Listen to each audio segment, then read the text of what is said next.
My mom had been sick for quite some time, for most of my life, and Western medicine had sort of come to a dead end for her.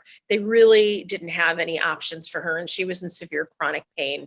And so we had to look for alternatives, and that's when I started really learning about all of these other modalities and these other techniques and these other options that we have to manage our health.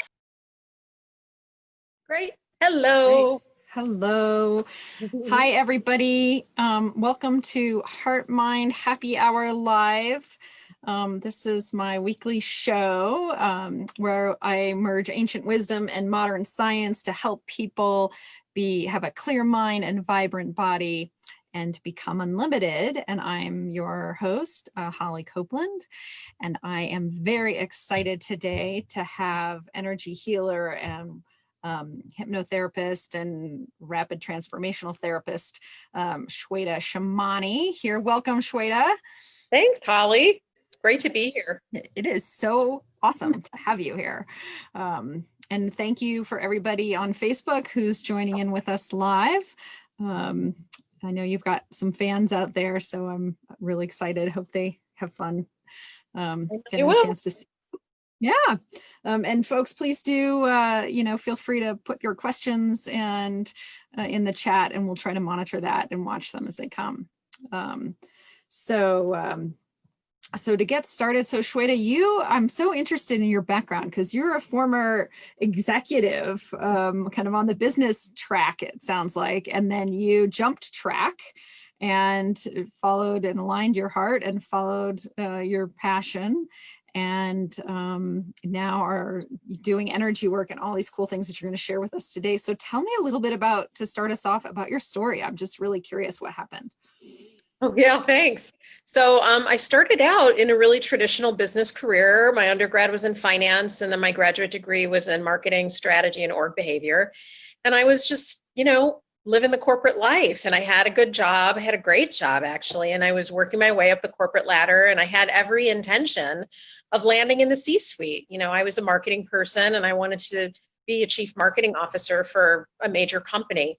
And I was in the financial services industry at the time, and had all the nice title and corner office and big budget and perks and all that. And I was totally miserable. And at the time, I didn't have the kind of personal growth experience or the vocabulary to say I was unfulfilled, the work wasn't meaningful to me, but that's really what was happening. It took me a decade to figure that out, that was what was bothering me. But I knew that I felt awful when I would go to work. I would dread going to work, and I would wake up at 5 o'clock in the morning and work out with a trainer and be late to work every single day. And so that was a way that some higher part of myself was saying, this is just not in alignment for you. And a lot of people were saying this is the perfect job. And it just wasn't my perfect job. So I left corporate very abruptly, just 5 days before 9/11. And just stepped into a space of total uncertainty and not knowing what was next for me. And I became an entrepreneur. And I did a few things before I started doing this healing work.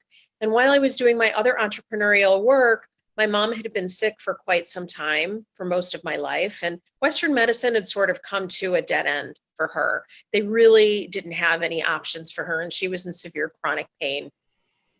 And so we had to look for alternatives. And that's when I started really learning about all of these other modalities and these other techniques and these other options that we have to manage our health. And it wasn't overly foreign to me because I'm of Indian descent. And so natural medicine and homeopathic remedies were something that were very present in our home. But these techniques of working with energy and working with the bioenergetic field and all of the different energetic structures that weave through our mind and body was quite new to me and extremely exciting. And so as we were, finding things for her to try to help find relief for her, I was just completely captivated by it. And then that became just my calling.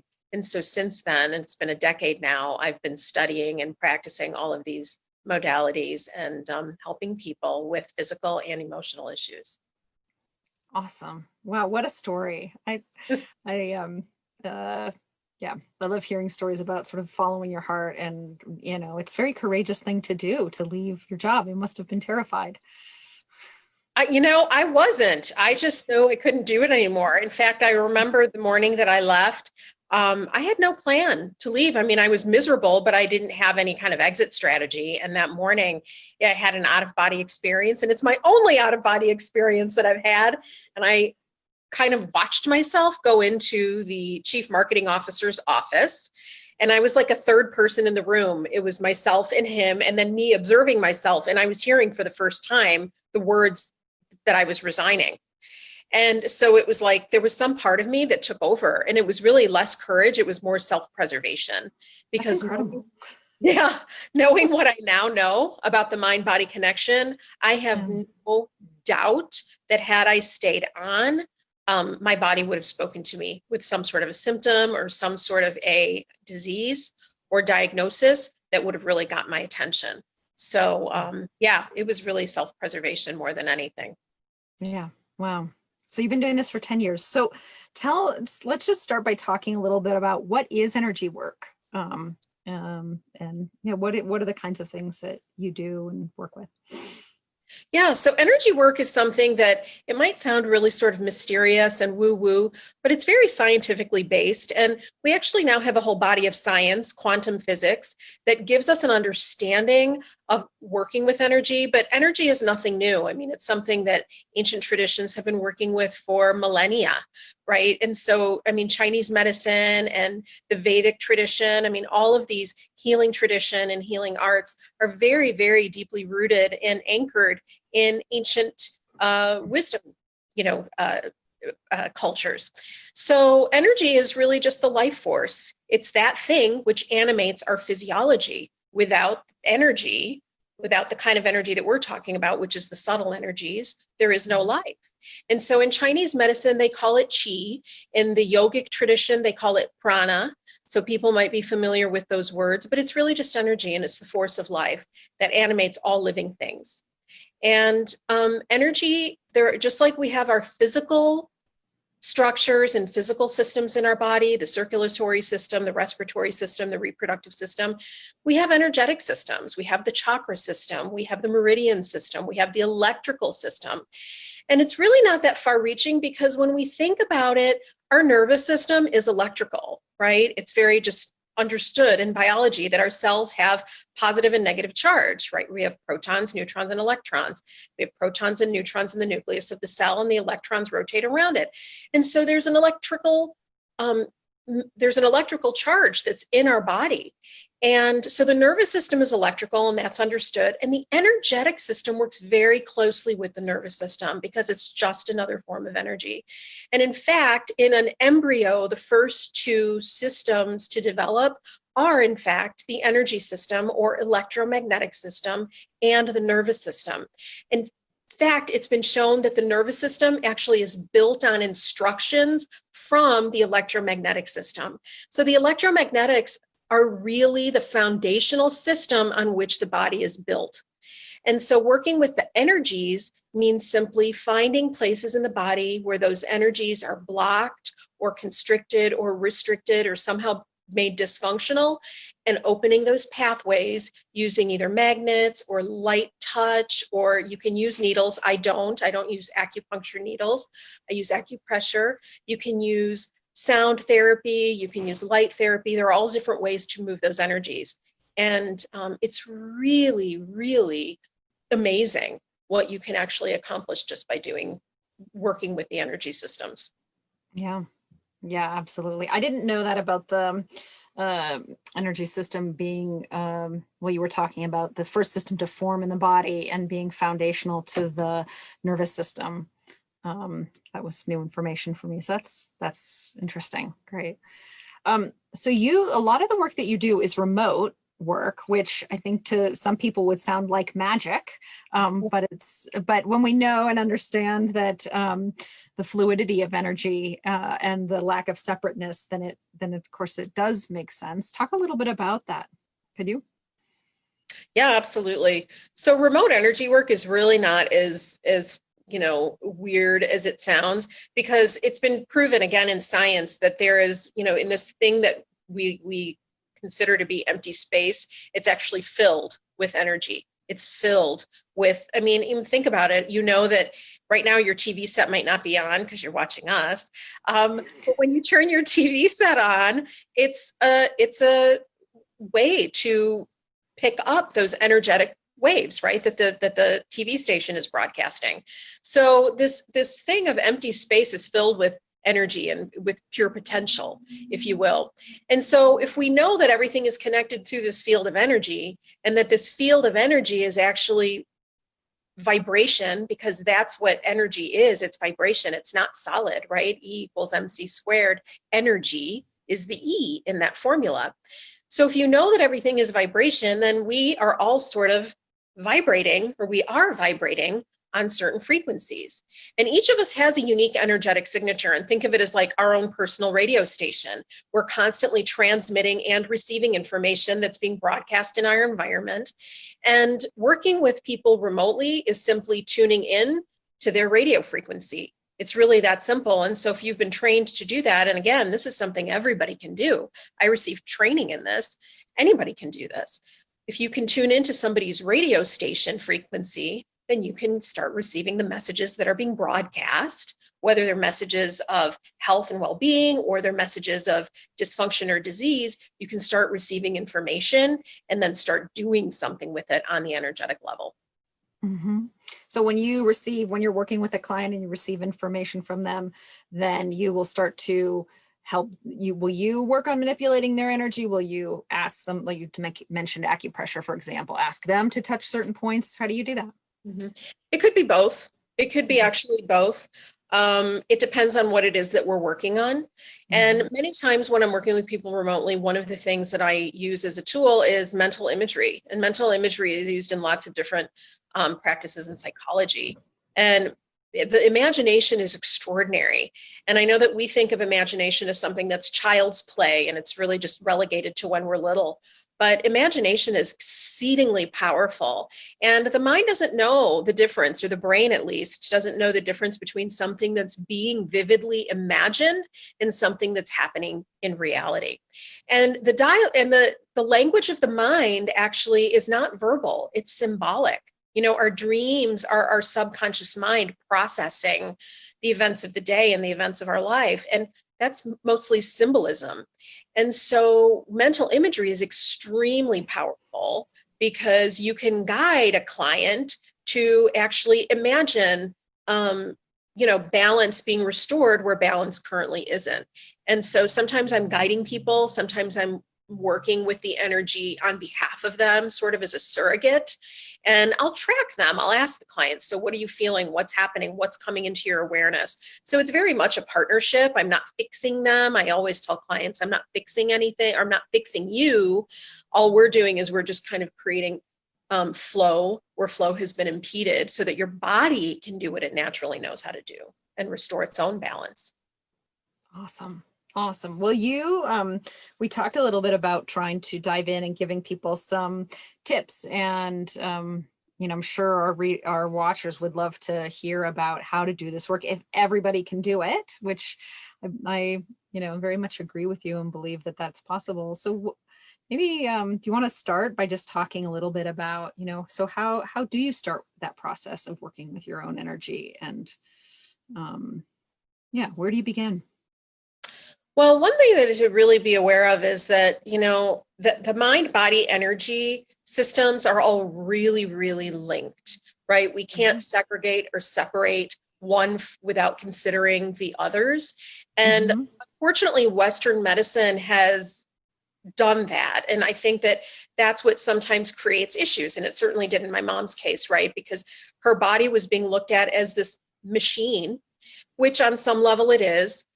But even though the machine was supposedly, according, to her neurosurgeon from a very, very esteemed medical institution here in Chicago, he had said, well, the machine is fine. The surgery was successful. All the scans, everything is perfect. You shouldn't be having pain.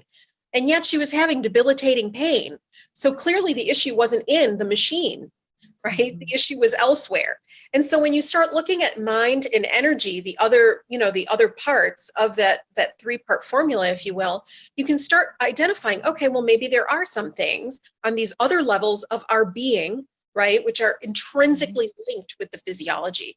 So when we talk about energy work, we're really involving the body. So I think it's a misperception sometimes when people think like, oh, I'm just working in these kind of invisible realms. You're very much using the body as a barometer and as a tool and biofeedback mechanism to kind of track and see what's going on, in addition to tracking things on the energy level. So for people who want to work with their energies, the first thing I would say to do is start creating a better body awareness. In our culture, we are kind of we're dead from the neck down, right? We're very, very steeped in the intellect and using our brain to like problem solve and think, and using the left side of the brain, right? We're logical and rational and reasoning. And we really want to start developing a sense of what is going on in my physiology. And I'll talk to clients, I'll say, all right, so think of this thing. Where do you feel it in your body? And they'll say, I can't feel anything. And we know, I mean, science has shown us that every single thought creates a corresponding biochemical reaction in our nervous system. So if we're really tuned in, and that's where things like mindfulness and meditation really help, because they're starting to help us to really tune in and feel into our body, become aware of what's going on in our body, especially once the mind is more quiet. We can start to then track different things and where they are in our body, and where they're showing up in our body also give us some clues and some information as to what other things may be going on. So one of the things that I teach clients to do very, very early on, and we can do this right now if you want. You want to go ahead and do this? Sure. I'm sure people watching would love to have. Yeah, let's make it. I know they don't want to hear me talk all the time. I'll talk all day. So let's do something. Let's do an energy tool. So this is, I call this the body wisdom tool, okay? And so I'm just going to guide you through it, Holly, and everybody else that's watching, go ahead and do this as well. This is like a really perfect way to start becoming familiar with the way that your body communicates with you, okay? And before we do this, I just want to say one thing about the body. We all know the mind is comprised of the conscious and subconscious mind. This conscious mind, which is our thoughts, our intention, our willful choice making, all that stuff, that accounts for about 2 to 10% about our behavior. Our conscious decisions drive 2 to 10%. So that means that the subconscious is driving 90 to 98% of our behaviors. And so that gives us a clue as to why it's so hard to change habits, right? Because they become habitual, they become steeped in the subconscious, and the subconscious is very hesitant to allow things to change, because to the subconscious, sameness equals safety, right? And so it becomes difficult for us sometimes to override the subconscious, and we slip back into old habits. And that's because of the difference between conscious and subconscious. But the subconscious also is monitoring and regulating every function in your body. So the tens of thousands of functions that are happening right now to keep you sitting upright, to keep you looking at the screen and processing this information and listening, and also keeping kind of tabs on the environment around you, that's all happening in the subconscious. So it's constantly in communication with our body. And so we can learn things about what's going on in the subconscious mind, by definition, below the level of our conscious awareness, by listening to the body. And so when we're disconnected from our body, we're unable to access or understand what's going on in the subconscious. So the body is a mechanism, it's a doorway in to that part of our awareness that, again, by definition, it's below the level of our conscious awareness. So it's a really important tool. So I just wanted to kind of make some context. Yeah, I'm glad you set that context. That's great. Yeah. So, okay. So go ahead and close your eyes. And just receive some nice deep breaths. And so many mind-body practices begin with just closing our eyes and taking deep breaths.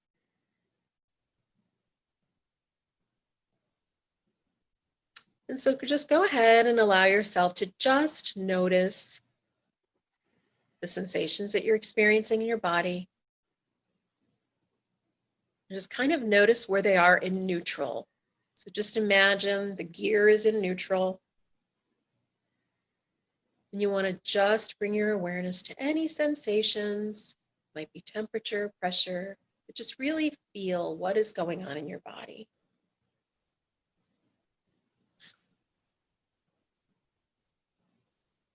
And do you kind of feel a sense of neutrality there, Holly? Mm-hmm. Perfect. So now I want you to ask your body, show me where yes lives. Show me a yes. And track how the body changes and what happens.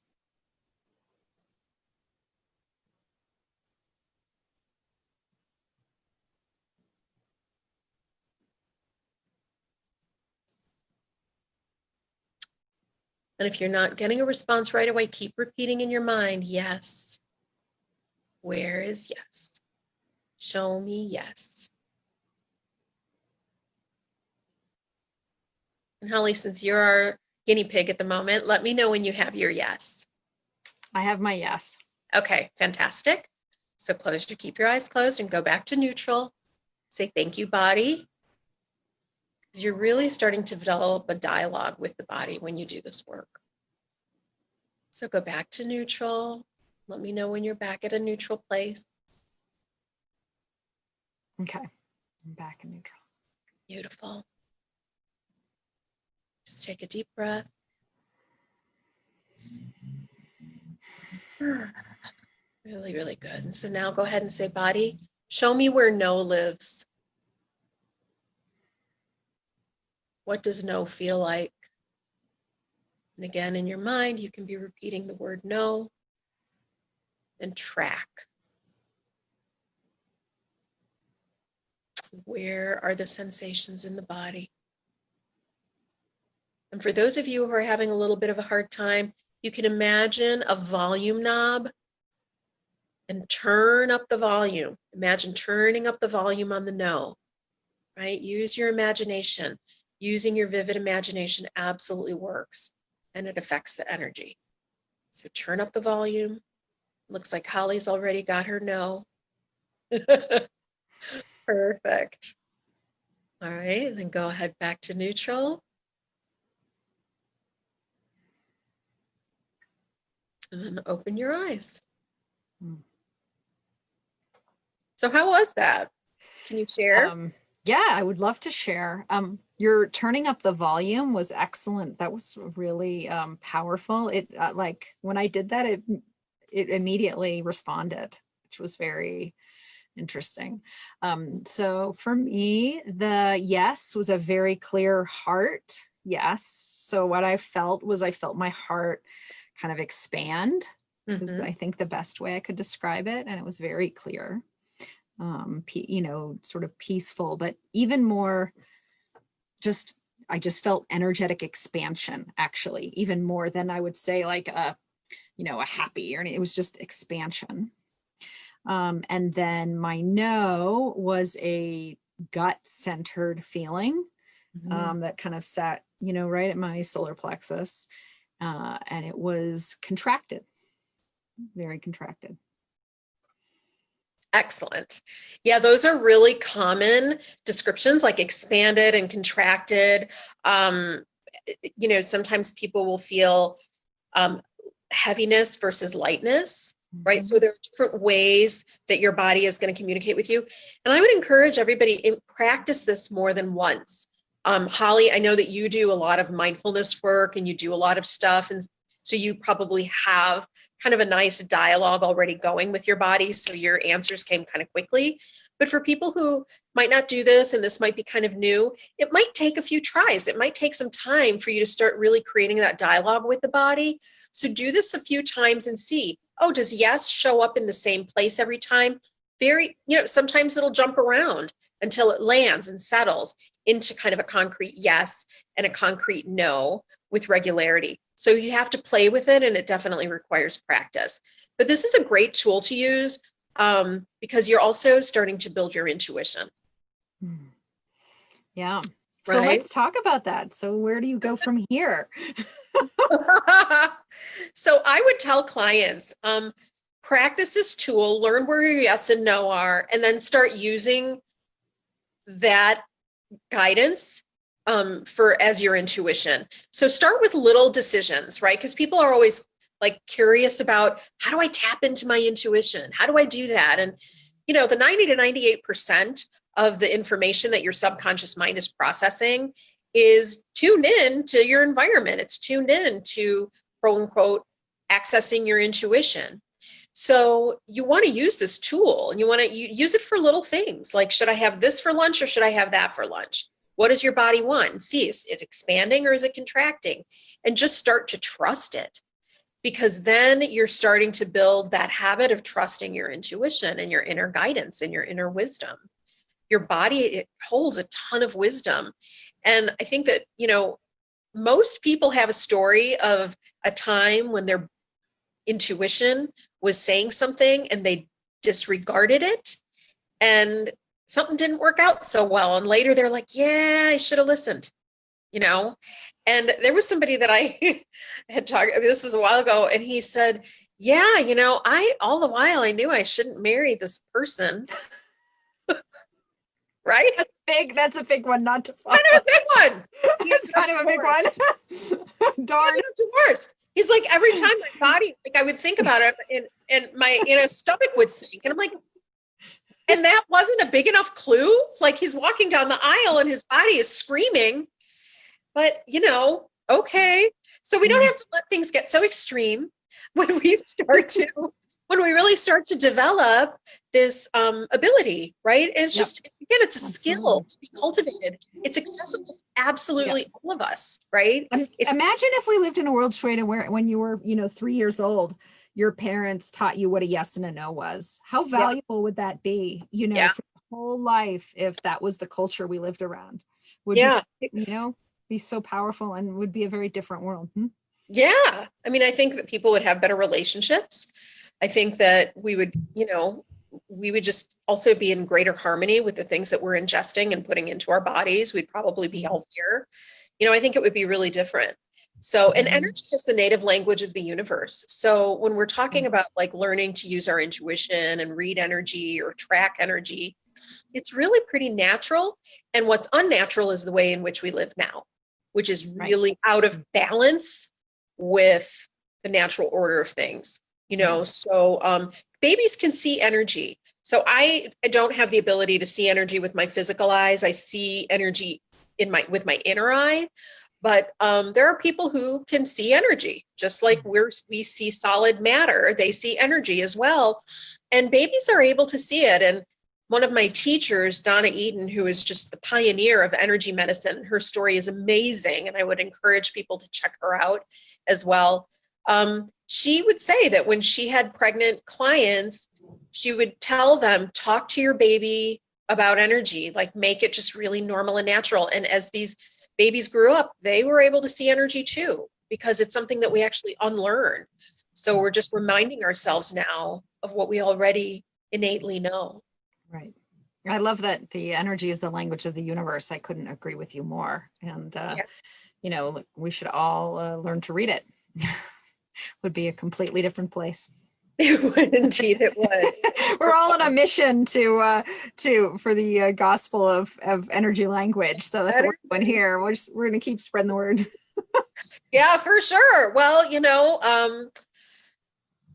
these ancient wisdom traditions knew what they were talking about thousands of years ago, and now we have a body of science to give us scientific language around it. But it's always been there. It's always been there. Yep. And we're just sort of gradually bringing it into the Western mindset. I sure hope so. We need it. We need it. I'm glad people like you are out there doing this work. It's fabulous. It's fabulous. So where do we take it from here? Now that if somebody's got their yes and no, and then you have this nice practice of, do the simple things. What should I have for lunch? And then where does it go from there? Do you have other tips and things you'd like to share? Yeah, absolutely. So the other thing is that, a lot of people, they come to me for anxiety. They'll come to me for feelings of self-doubt and lack of confidence and those sorts of things. And and emotion, any kind of emotion is emotion, energy in motion. And so again, if we track it, we'll know that there are very familiar physical sensations that are happening in our body when we're feeling things like self-doubt or emotion. And self-doubt was a really, really big one for me. And I didn't even put it together until just like probably in the last 18 months. I would always feel this weird pressure in my jaw. And I knew that it was there, and I don't know, it's like it was hiding in plain sight. But it related to whenever subconsciously I would start feeling that self-doubt, I would feel pressure. It wasn't even like my jaw tightened. I would just feel this weird pressure in my mouth and my jaw. And I'm like, oh my gosh, that's what it is. And so I did some work around it, and now it really doesn't happen. And now I don't have that same level of self-doubt. I mean, sure, sometimes we all feel it, but it was something that was really impeding me from getting to that next level in my life. And it's not anymore, right? And so, one, I want people to know that every emotion is okay and valid. And the reason I know that is because you're feeling it, right? If you're feeling it, it's valid. It's okay. But if it's something that you want to change, track, where does that land in my body? And oftentimes, it's going to land. Sometimes it lands like in somebody's toe. They'll say, oh, my toe started hurting. All right, well, there's nothing wrong with that. We have energy pathways that go all over our body from head to toe. And so there's a reason that it's showing up in somebody's toe, and the same emotion might be showing up in somebody's solar plexus, right? It doesn't matter. Like, there's no wrong in this. So track, where are things in your body? And then use your imagination. So just like I said, the volume knob, and that was really an effective tool for you. It's a tool. Use it. Come up with something that works for your imagination, right? So what would dissolve the self-doubt? I don't know, like it could be a color, because it's energy, it's vibration. And so you're instinctively going to know what's going to relieve it for you, right? So let's try another tool. And I want you to think of a goal that you'd like to create. So everybody can think of a goal. And if it's not something that kind of makes you a little nervous, you're thinking too small. So think of something big, right? We want to amplify it and magnetize it. So do you have something, Holly? Okay. And so as soon as you think about that, how does it feel in your body?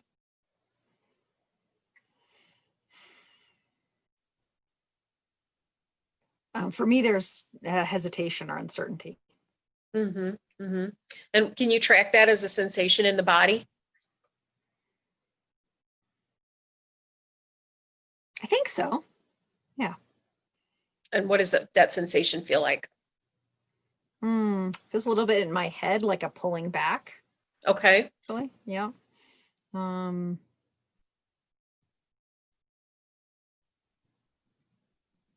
Yeah, like how would I describe it? It would be like getting hit with kind of the wind in your face or something, like sort of pushing me. Like a retreating? Yeah, exactly. So when you feel that, when you think of your goal and you feel that, does that make you want to take action? No, it makes me hesitant, right? Yeah, absolutely. And so is this a goal that you've had for a long time, or is this a relatively new goal? It's a fairly, let's see, for a year. I'm going to say for a year and a half. Okay. So it's not, you didn't just come up with it yesterday. No. So this is what'll happen, right? So there's something that we want, there's something that we want to create or change or have. And our body is kind of like already, it's like there's a hesitancy, there's a reluctance, there's a pulling back. And so when that happens, oftentimes because we want to avoid pain, right? The subconscious mind, its job is to keep us alive, meaning avoid pain at all costs. We develop an association with this goal could create some sort of pain. I could fail, I could be publicly humiliated, I could lose this, I could whatever. It's going to keep us from taking action. And this is what happens all the time. And I help my clients identify this in them because it's like, okay, well, so your physiology is responding to your psychology, right? You're feeling a hesitation. Your physiology is literally retreating. I mean, it might not be overt, like all the way back, like, but you're kind of feeling a little gentle pull back. And so that keeps us from making progress and moving forward. So what is it that, and you don't have to share this if you don't want to, but what is the like mental tape that's playing, that's creating that hesitation? For me, this goal is, tied to sort of financial. So it's will I be financially successful? Like I'm trying to make a transition, so will I be, financially successful in making this transition? So, okay. And so when there's anything with money, there's a lot of baggage with that, right? And so it's not something that we're going to unpack in these next few minutes of our call. But I'm going to give you a tool for this because it's so normal, right? Because there's a lot that's tied up in everybody's money story.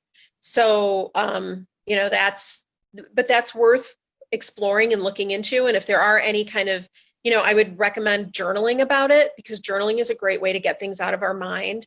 And then almost we have a little bit of a dialogue with ourselves in the journaling process. And with journaling, I would always recommend writing it with a pen on paper rather than digitally, because there's something different that happens in the brain when we actually put pen to paper, and we can process things much more thoroughly that way.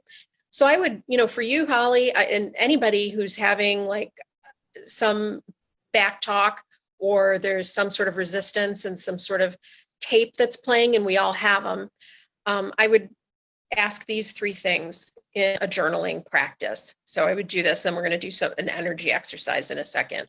So I would say, my mind is saying this, right? So I want this. My mind is saying this.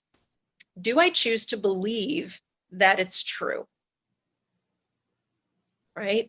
Do I choose to believe that, I could lose everything, I could be a complete failure, Do I choose, right? It's about choose, because the conscious mind chooses, the subconscious mind reacts, okay? And subconscious always overrides conscious. 90 to 98% always overrides 2 to 10%, right? You might be able to hold it off for a while, that's willpower, but ultimately the willpower is gonna not be enough. Typically, it usually at some point backfires. And then if you're choosing for it not to be true, how would you choose to shift what you believe? How would you choose to shift what you would believe?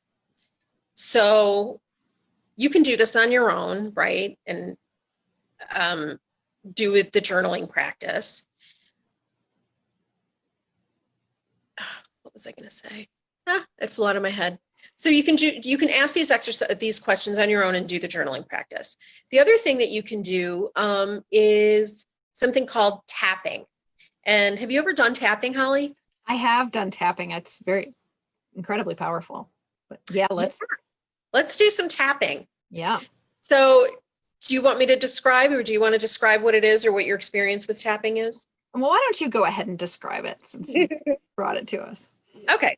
So tapping is just it's like needleless acupuncture. So you're using the same acupuncture points that are on the pathways in the body, but instead of using needles, you're using your finger and you're just tapping. And I know it looks really odd, but what's happening is when you tap, there is a current that goes through the pathway, and it kind of, imagine it like kind of pushing the emotion and the energetic residue that's kind of blocking those pathways. It's pushing it through. And so you're getting a much more clear signal that's traveling through, and any emotional residue or any trauma, all sorts of stuff lives in our energy systems and our nervous system. And so as the emotional residue and stuff is being unblocked and flowing, it's also sending that message to the nervous system that things are safe, you can calm down. Because typically what will happen is when we feel any kind of resistance, at a very low threshold, the fight, flight, freeze response starts to get activated. And when that's activated, up to 80% of the blood leaves our forebrain and it goes to the large muscle groups to facilitate either beating somebody up, fighting, or getting the heck out of there, fleeing. So we lose the resources. We lose our cognitive ability and our ability to think rationally and logically and problem solve when we go into fight or flight.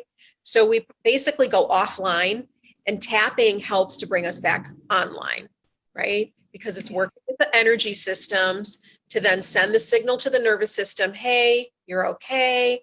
And then you go back online. And so then you have, your faculties back. So that's what tapping does. Does that make sense? Yeah. Yeah, I think it was a great explanation. Yeah. Understand. Yeah. Thanks. So you can just follow with us, everybody. You can think of the issue that you have.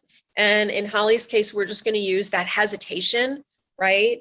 And you can rate whatever it is that came up for you. So if it's fear, self-doubt, anxiety, whatever it may be, just rate it on a scale of 0 to 10. And we're just going to do this for a few minutes or a few rounds, just in the interest of time. But you want to just get a starting point. So how intense on a scale of 0 to 10, Holly, would you say that hesitation? Oh gosh, it's probably maybe a 5. A 5. Okay. Yeah. So that's good. It's something to work with. Yeah. So again, everybody go ahead and come up with a number, just a starting point. And you're going to just go to the side of your hand, which is called the karate chop point, and you're going to tap. And it doesn't matter which side you start with and which one you tap, they're both sides. So you're just going to tap, and you're going to do what's called the setup statement. So for Holly, we'll do, even though I'm feeling this hesitation, and repeat. Even though I'm feeling this hesitation, I choose to accept myself. I choose to accept myself. And at home, you can either tap with the words that we're saying or fill in for hesitation, fill in whatever emotion it is that you're feeling. It'll still work if you use our words. So even though I'm feeling some hesitation. Even though I'm feeling some hesitation. And I can feel that it's pulling me back. And I can feel that it's pulling me back. I accept my feelings. I accept my feelings. Even though I'm feeling hesitation. Even though I'm feeling hesitation. And it's keeping me from taking steps forward. And it's keeping me from taking steps forward. I'm ready to change. I'm ready to change. But I'm going to accept how I feel right now anyway.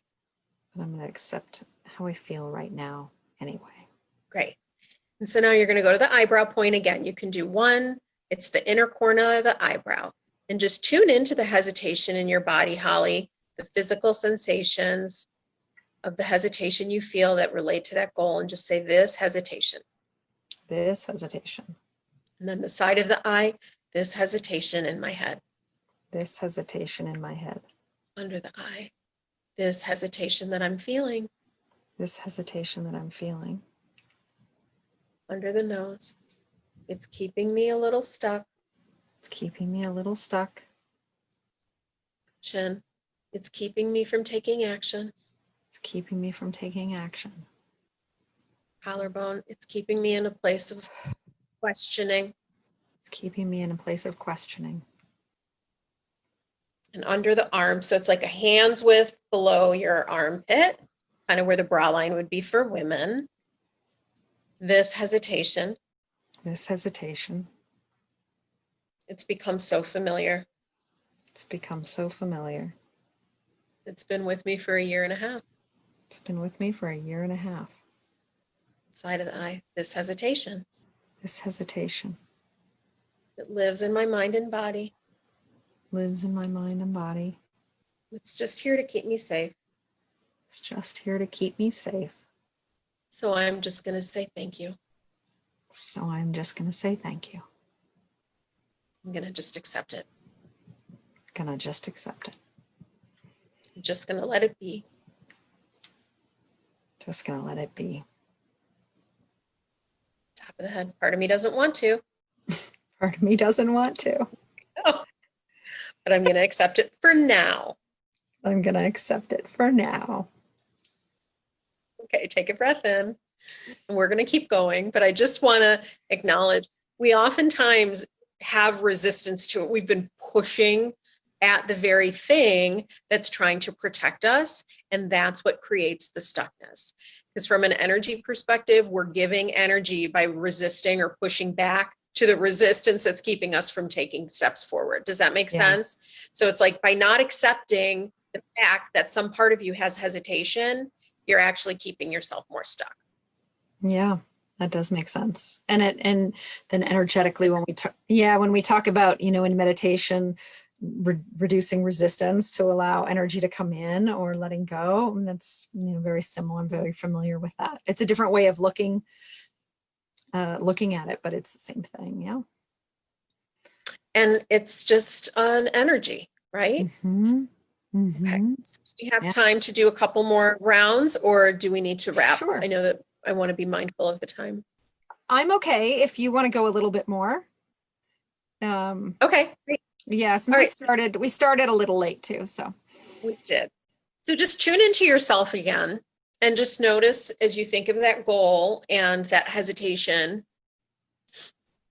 just notice if anything has changed, and you're going to rate it now.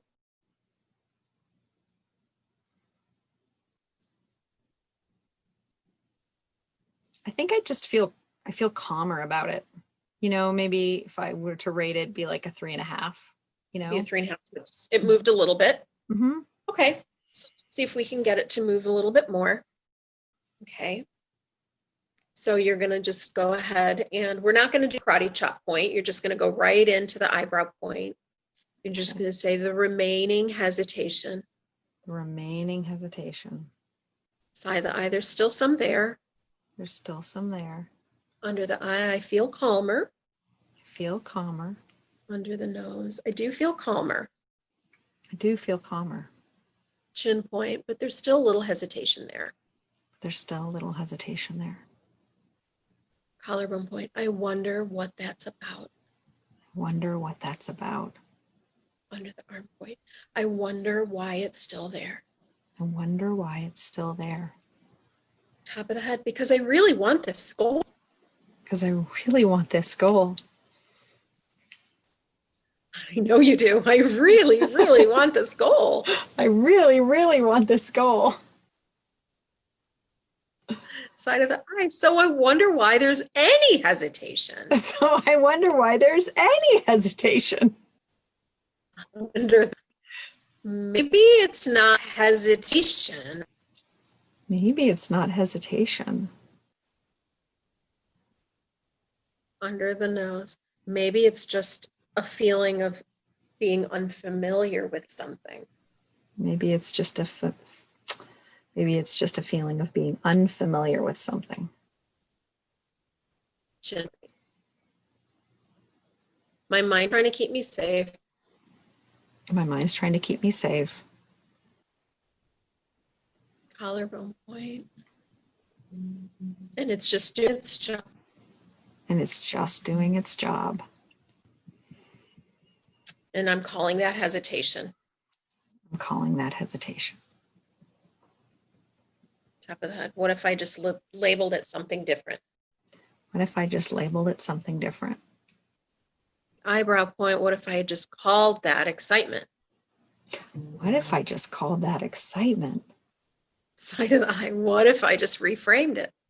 What if I just reframed it? Under the eye. I think that's what I'm going to do. I think that's what I'm going to do. Nose point. I think I'm just going to call it something different. I think I'm just going to call it something different.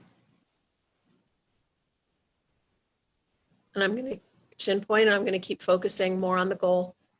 And I'm going to keep focusing more on the goal. Collar point, the outcome, desire. The outcome and the desire. Under the arm, I'm going to focus on the outcome. I'm going to focus on the outcome. Top of the head, and just call this energy excitement. And just call this energy excitement. Okay, so take a breath in. And let it go. What do you notice?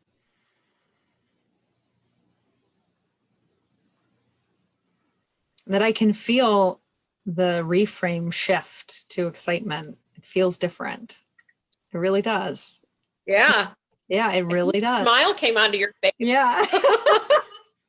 That's cool.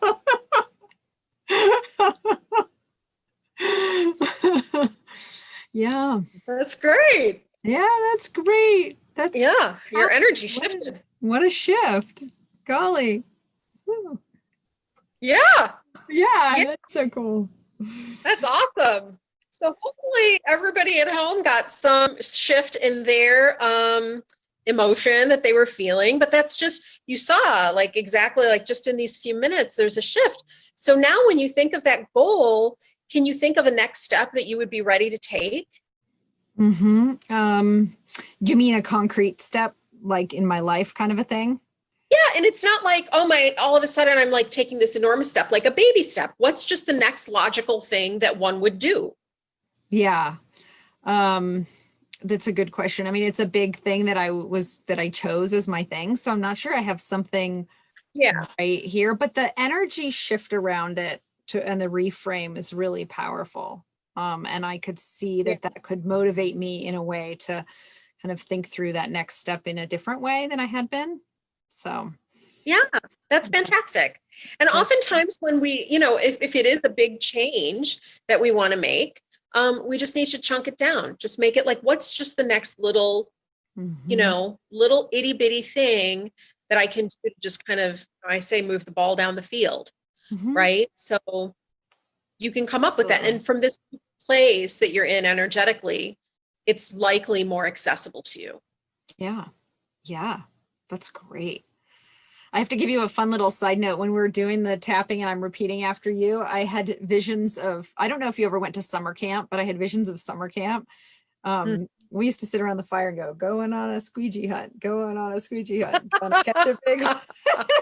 I did not. No, you did not. That's an American thing. Other people may relate. Felt like I was at summer camp.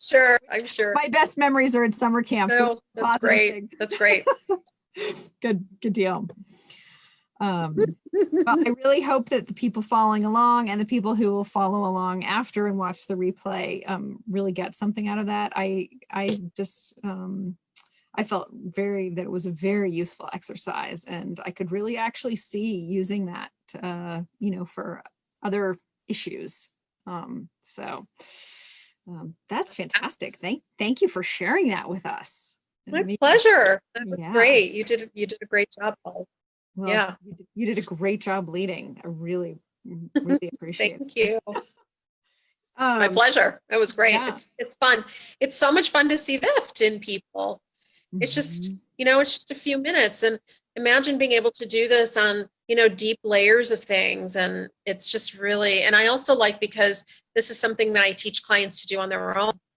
And so it empowers people to know that, hey, I have these great tools that I can use to really shift my emotional state. And when our emotional state shifts, then the access to like the actions that we're going to take shifts completely. Yeah. So it's really freeing. Yeah, absolutely. Again, like everybody should be taught these tools when they're 5, 6, 7 years old, so they have them for their whole life, right?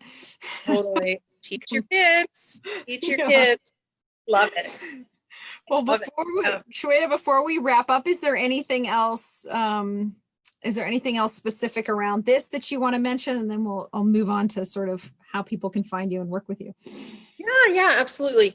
No, I mean, the EFT is terrific. And the other thing that I really like, and I teach people, it's just a word. It's when you talk about doing reframes, and reframes are really, really important when we want to have a transformation, is just one simple word, because people will often ask questions.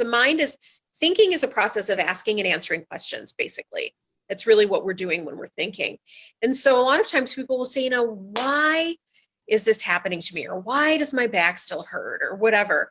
And it's like you're kind of asking a lousy question and you're going to get a lousy answer. But when you just put in one itty bitty word, it changes it. And I'll tell you why. So you're going to put in the word, I wonder why back still hurts.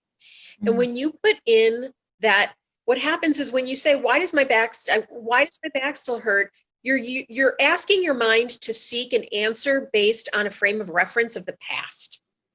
It's looking back toward, well, it could be because I lifted this heavy box. It could be this. It's looking behind you. When you say, I wonder, some other possibilities open up, right? So I wonder, like if you say, and maybe back isn't the best thing. I wonder why I'm getting you like did it. lots You did of it with now. me in the in when we were doing the tapping, and I actually noticed that when you put in the word I wonder, it was curious, and to me it added this future possibility, and Yeah, that's what I'm element trying of to playfulness. say. Yeah, And yeah. and levity. It added levity too, like, curiosity, right? I wonder why. Curiosity, exactly. And it activates the right hemisphere of the brain when we say wonder, because you go into a place of possibility and creativity, whereas I, without the wonder, just goes back to, again, the reference points that we have and the same stories we've been telling. And so wonder really creates some spaciousness and some possibility where otherwise there might not have been. Completely. I thought that was brilliant. I very much noticed that. And I love how you're like, it is just that one little word. How funny, right? Like, language is so powerful that way. That one word can shift our whole perspective on something. That's brilliant. Totally. That's brilliant, Shweta. Yeah. Thank you for articulating that for me. I couldn't get it out. It's a team effort here. Thank you. Yeah. Well, fantastic. Well, I would imagine after this that there are people who are interested in working with you. So tell us how, if they do want to work with you, how do they find you?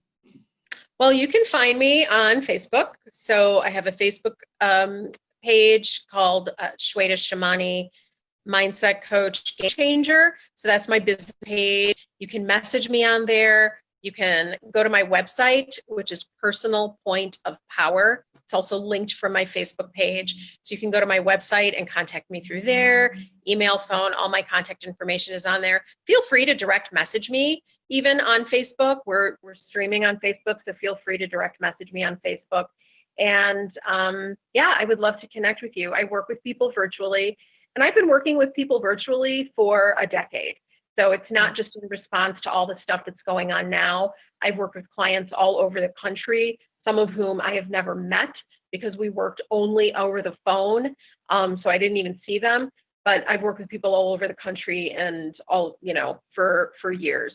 So working together is very, very possible, even amidst all of this stuff. And if you're in Chicago, and if we can ever get back to our offices, I do also have an office in Chicago.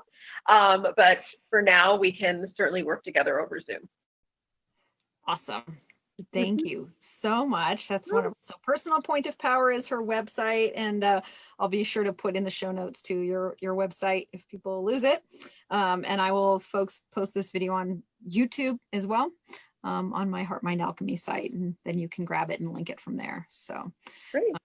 Yeah, really, really appreciate you coming on. I appreciate you giving us these practical tips that people can watch this video and learn about tapping. They can learn how to tap in and find yeses and nos in their body. Such a simple thing. I really believe it. I believe everybody should teach their kids that when you're 3 years old, and it would probably change the world. One bit at a time. Yep. And if nobody taught you when you were 3, then now's the time. Yeah, it's never too late. We can learn it now.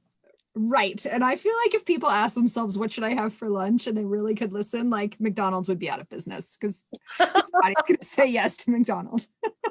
I don't know. My body says yes to French fries often. Oh, well, yeah, my body says yes to French fries too. My body says yes to chocolate. So, yeah. Awesome. That's a whole different show. There's a whole different conversation we can have about energy and food and allergies and all sorts of things. Oh, great. Can I invite you back to talk about allergies and energy and food? Absolutely. All right. I'd love to have you back, and we'll do food and allergies. And meanwhile, we can all go eat some chocolate and French fries. And love it up. There's a totally different, your body processes it differently if you love it versus if you say I shouldn't be eating it and eat it anyway. Totally different experience in the body. So if you're going to have it, love every bite of it. Love it. Yeah, I love that. I agree with you 100%. All right. Well, thank you so much. I am just thrilled that you came on. Really appreciate it. And folks, if you're interested in the work that I do, I'm a human potential coach. I was just certified last week. Woo! Woo! Super excited. So I work with folks on I work on folks on mindfulness and meditation and brain clarity and health and getting clear about your mind and body so you can move forward and be unlimited. And you can find me at heartmindalchemy.com and on Facebook at Heart Mind Alchemy as well. So anyway, we'll try to have a next show lined up next week. I'm not sure what it's going to be. We'll figure it out between now and then. All right. Hey, everybody, have a really great evening. So appreciate everybody who was on. So thank you for being here. Yep. Thank you so much for being here.